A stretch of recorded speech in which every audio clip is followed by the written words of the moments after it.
Medical nurses of shorts. आज हम बात करेंगे टाइप ऑफ इंजेक्शन की। टाइप ऑफ इंजेक्शन का मतलब है कि इंजेक्शन को आप कितने तरीके से दे सकते हैं या फिर जो मेडिकेशन दी जा रही है इंजेक्शन के थ्रू वो आपकी बॉडी में कितने रूट के थ्रू है जो दी जा सकती है। तो यहाँ पर टाइप ऑफ इंजेक्शन की हम बात करेंगे तो मेनली है जो मेडिकेशन आपने हॉस्पिटल में एडमिनिस्ट्रेशन देखा होगा मेडिसिन लगाने का, तो वो होता है जनरली 4 तरीके का। कितना? 4 तरीके का। पहला इंट्रामस्कुलर, दूसरा सबक्यूटेनियस, तीसरा इंट्रावीनस और चौथा इंट्राडर्मल। तो ये चारों रूट से है जो मेडिकेशन मेनली एडमिनिस्टर की जाती हैं।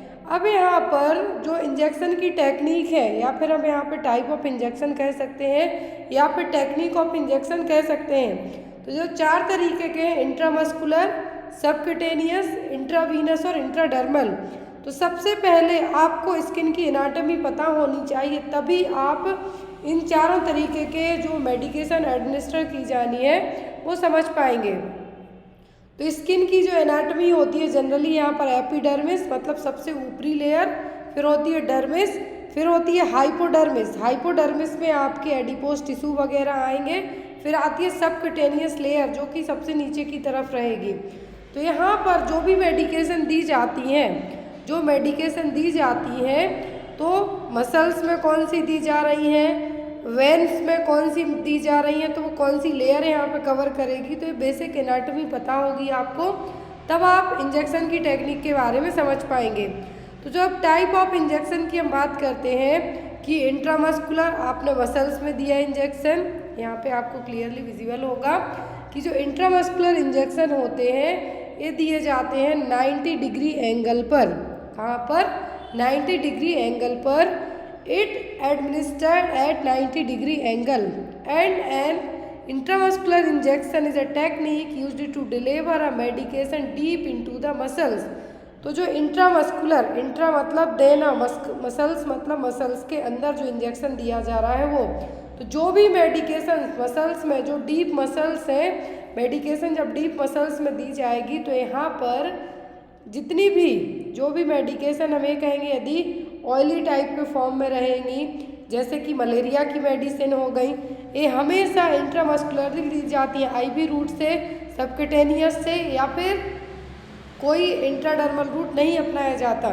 तो जो ये इंट्रामस्कुलर इंजेक्शन है कहाँ पे दिए जाते हैं? मसल्स में 90 डिग्री के एंगल पर।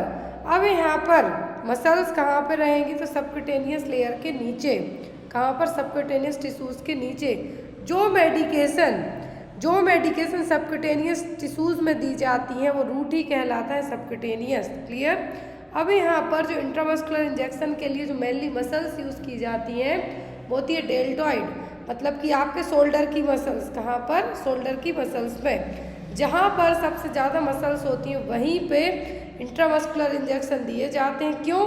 क्योंकि यदि मसल्स नहीं है ज़्यादा, फैट वहाँ पे नहीं है मसल्स के यहाँ पे, तो आपकी नर्व भी डैमेज हो सकती हैं। फिर दूसरा आता है डॉर्सोग्लूटियल साइट, ये भी सबसे कॉमनली अपनाया जाता है। वेंट्रोग्लूटियल साइट एंड डॉर्सोग्लूटियल साइट दोनों जगह पे इंजेक्शन दिए जाते हैं। वास्टस लेटरलिस और रेक्टस फीमोरिस, तो जो इन्फेंट होते हैं, जो नए जन्मे बच्चे होते हैं, इन्फेंट होते हैं, उनमें यदि आईएम रूट से, इंट्रामस्कुलर रूट से मान लीजिए डीपीटी वैक्सीन ही क्यों ना लगनी हो, तो वास्टस लेटरलिस मसल्स में दी जाती है। क्यों? क्योंकि वहाँ पर उनके उसी एरिया में सबसे ज़्यादा मसल्स है जो प्रॉपरली डेवलप्ड रहेंगी।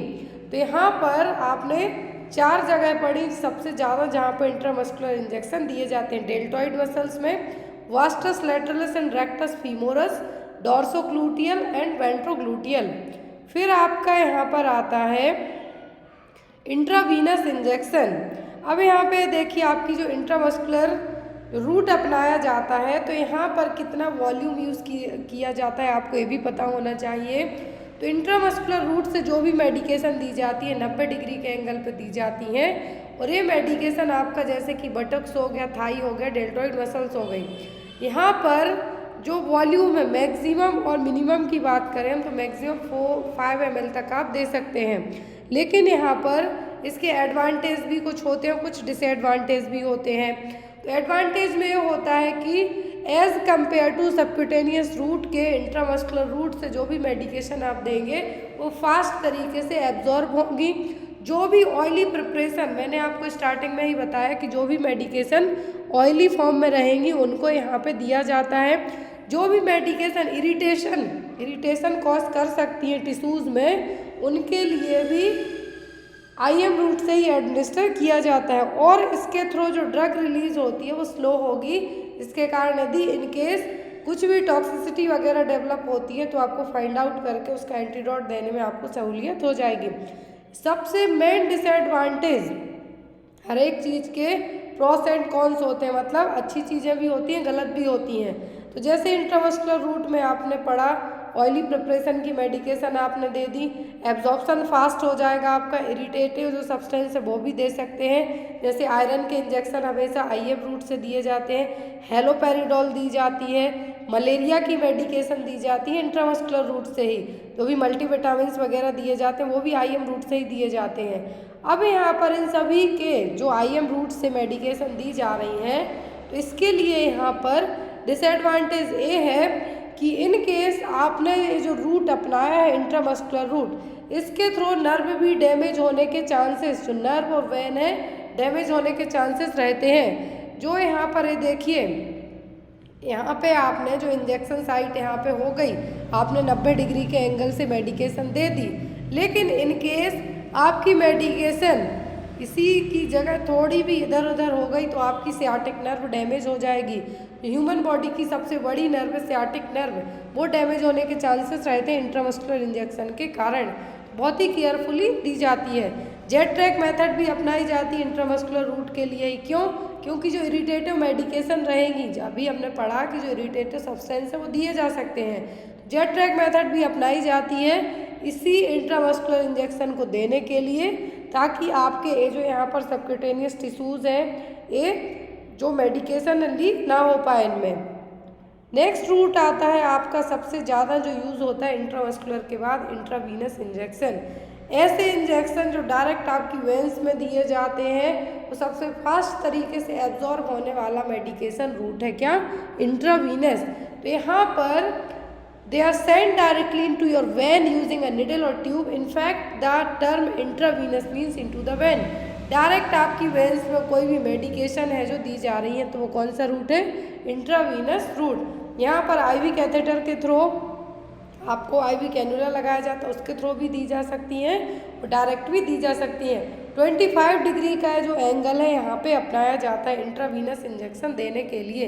यहाँ पर आप जो देख सकते हैं, इंट्रावीनस इंजेक्शन के लिए जो डर्मिस लेयर में जो मेडिकेशन दी जा रही है, जहाँ पे वेंस रहेंगी आपकी, डायरेक्ट मेडिकेशन दी जाएगी और जो यहाँ पर एंगल बनेगा वो बनेगा 25 डिग्री का, 25 डिग्री का।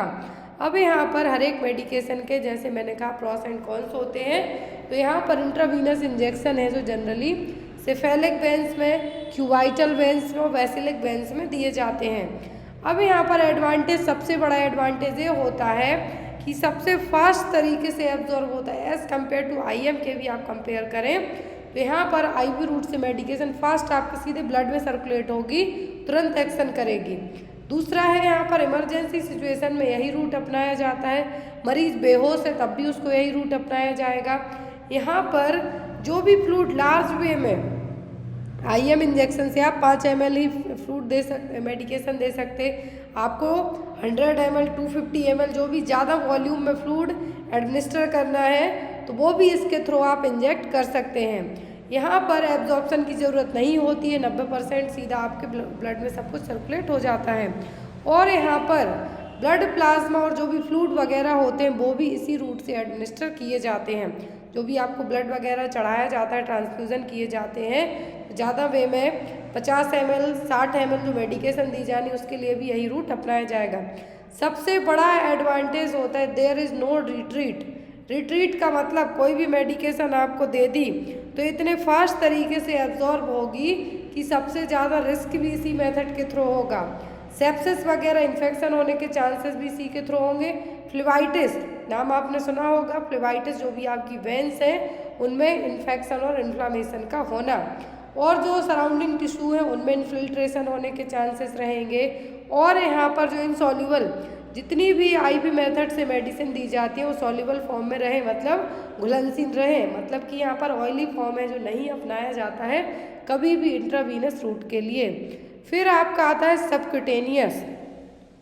सबक्यूटेनियस इंजेक्शन में जैसे कि आपका इंसुलिन सबसे प्रॉपर तरीका है आपको जानने का कि जो भी मेडिकेशन सबक्यूटेनियस टिश्यू में दी जाती है, मतलब कि अंडर द स्किन दी जा रही है, तो क्या है सबक्यूटेनियस इंजेक्शन।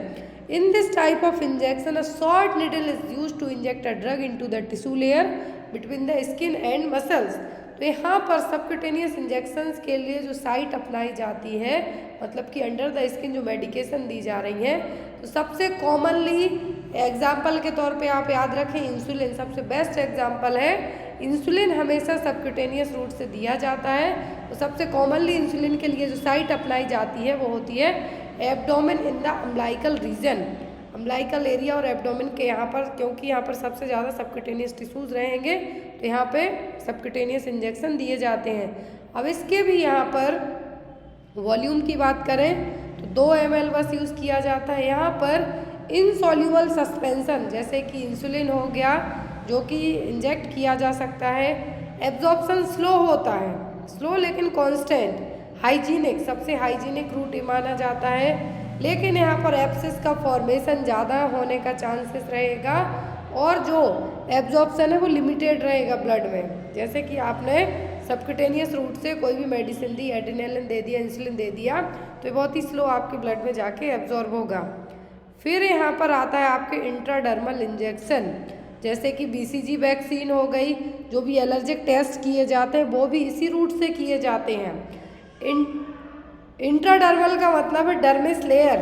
कौन सी? डर्मिस लेयर में जो इंजेक्शन दिए जा रहे हैं वो यहाँ पर intradermal injection often abbreviated ID is a shallow और सुपरफिशियल इंजेक्शन। यदि सुपरफिशियल इंजेक्शन कहें तो वो है इंट्राडर्मल इंजेक्शन जो कि आपकी इंटू द डर्मिस में दिए जाएंगे, जो कि एपिडर्मिस और हाइपोडर्मिस के बीच का पार्ट है। एपिडर्मिस हाइपोडर्मिस के बीच का पार्ट है डर्मिस, वहाँ पर इंजेक्शन आपके दिए जाते हैं। जैसे कि हो गई आपकी BCG वैक्सीन। BCG वैक्सीन का रूट क्या है? इंट्राडर्मल। BCG वैक्सीन दी किसके लिए जाती है? TB से प्रिवेंट करने के लिए at the time of birth. यदि at the time of birth आप नहीं दे पाए तो 1 साल तक की एज तक दे सकते, लेकिन 0 से 1 मंथ तक डोज अलग रहेगा, 1 मंथ से 1 ईयर तक अलग। 1 साल से ज़्यादा की एज में फिर आप BCG नहीं देंगे। जितने भी एलर्जिक टेस्ट होते हैं, आपको किसी भी चीज़ से एलर्जी है तो आपके लिए जो एलर्जिक टेस्ट किए जाते हैं वो भी इसी रूट से किए जाते हैं, इंट्राडर्मल रूट से। जैसे कि TB के लिए जो माउंटेक्स ट्यूबरकुलिन टेस्ट है उसके लिए भी इंट्राडर्मल रूट है जो अपनाया जाता है। अब यहाँ पर सिक टेस्ट हो गया डिप्थीरिया के लिए, डिक टेस्ट हो गया स्कारलेट फीवर के लिए, वैक्सीन हो गई। ये सभी यहाँ पर कोई भी मेडिसिन की जो सेंसिटिविटी है, एलर्जी चेक करनी है तो इंट्राडर्मल रूट है जो अपनाया जाएगा। तो इंट्राडर्मल रूट BCG वैक्सीनेशन के अलावा आपको डायग्नोस्टिक पर्पस के लिए भी यूज़ किया जाता है। अब यहाँ पर बेस्ड ऑन द मेडिकेशन के, तो अभी हमने बेसिक से पढ़े तो मेनली आपको हॉस्पिटल में यूज़ किए जाते हैं। यहाँ पे आपने पढ़ा इंट्रामस्कुलर, दूसरा पढ़ा इंट्रावीनस, तीसरा पढ़ा आपने सबक्यूटेनियस, फिर पढ़ा आपने इंट्राडर्मल। अब बेस्ड ऑन द, यहाँ पर हम बात करते हैं based on the site of release. तो इंट्रामस्कुलर हो गया, इंट्रावीनस हो गया, इंट्रा आर्ट्रियल यहाँ पर ये देखिए इंट्रा आर्ट्रियल रूट है जनरली कीमोथेरेपी में यूज़ किया जाता है। जो भी कीमोथेरेपी के लिए जो मेडिकेशन दी जाती है उसमें इंट्रा आर्ट्रियल रूट अपनाया जाता है, मतलब मेडिकेशन सीधी आर्टरी में भेजी जा रही है। This method is used for chemotherapy in cases of malignant tumour and in angiography. यदि पर्सन की एंजियोग्राफी क्यों की जाती है? यदि कुछ भी ब्लड क्लॉट वगैरह थ्रोम्बस है तो उसको निकालने के लिए, और वो बनते हमेशा आर्टरी में, वेंस में कभी नहीं बनेंगे। तो एम्बोलाई का फॉर्मेशन होता है वेंस में, क्लॉट का फॉर्मेशन वेंस में नहीं होगा, आर्टरी में होगा, तब यहाँ पे इंट्रा आर्ट्रियल रूट अपनाया जाएगा। इंट्रा कार्डियक मतलब इनकेस किसी को कार्डियक अरेस्ट वगैरह आता है तब जो सीधी एपेक्स, जो आपका हार्ट का एपेक्स पार्ट है वहाँ पे मेडिकेशन इंजेक्ट की जाती है, वो कहलाता है इंट्रा कार्डियक रूट। फिर आता है आपका इंट्राथीकल रूट। इंट्राथीकल रूट का मतलब है कि सब ऑर्गेनॉइड स्पेस में, मतलब कि लंबर पंचर हो गया, स्पाइनल एनेस्थीसिया दिया जा रहा है। तो जो आपको CSF बाहर स्पाइनल फ्लूइड है उसको बाहर निकालने के लिए जो रूट अपनाया जाता है वो कहलाएगा इंट्राथीकल रूट। इंट्राथीकल का मतलब ही है लंबर पंचर में स्पाइनल कॉर्ड्स के यहाँ से स्पाइनल एनेस्थीसिया वगैरह दिए जा रहे हैं वो रूट। फिर यहाँ पे आपको आता है इंट्रा आर्ट्रिकुलर। इंट्रा आर्ट्रिकुलर का मतलब है ऐसी मेडिकेशन जो कि सीधे जॉइंट्स की कैविटी में दी जाती हों। Intra articular route involves injection into the joint cavity. Joint cavity का मतलब ऐसी मेडिकेशन जो सीधी आपके जॉइंट में दी जा रही हैं वो, जैसे कि कॉर्टिकोस्टेरॉइड दिए जाते हैं यदि किसी को एक्यूट आर्थराइटिस है तो। इंट्रापेरिटोनियल रूट अपनाया जाता है पेरिटोनियल डायलिसिस के लिए। जैसे कि जो हाइड्रोसेफेलस के पेशेंट होते हैं उनमें BP सेंटिंग की जाती है, वेंट्रोपेरिटोनियल सेंटिंग की जाती है, तो यहाँ पर वही एग्जाम्पल है। फिर इंट्राप्लूरल, जैसे कि लंग्स में सीधा डायरेक्ट आपको कुछ भी इंजेक्ट करना है लंग्स में, जैसे एम्पायमा हुआ है, लंग्स में एब्सेस का फॉर्मेशन हुआ है तो पेनिसिलिन सीधी इंट्राप्लूरल रूट के थ्रू है। जो प्लूरा जो कैविटी है क्या है, लंग्स को कवर करती है, उस प्लूरल कैविटी में जो मेडिकेशन आप देंगे वो कहलाएगा इंट्राप्लूरल रूट। फिर इंट्राओसियस इंजेक्शन का मतलब है ऐसे इंजेक्शन जो डायरेक्ट सीधे बोन मैरो में दिए जाते हैं। कहाँ पे? बोन मैरो में दिए जा रहे हैं, तो वो है इंट्राओसियस इंजेक्शन, जो कि थेराप्यूटिक पर्पस के लिए यूज़ किए जाते हैं। तो ये था हमारा type of injection. I hope आपको ये शॉर्ट टॉपिक बहुत ही अच्छे से समझ में आया हो। कोई भी आपका डाउट रह जाता है तो आप कमेंट बॉक्स में कमेंट करके पूछ सकते हैं। Thank you.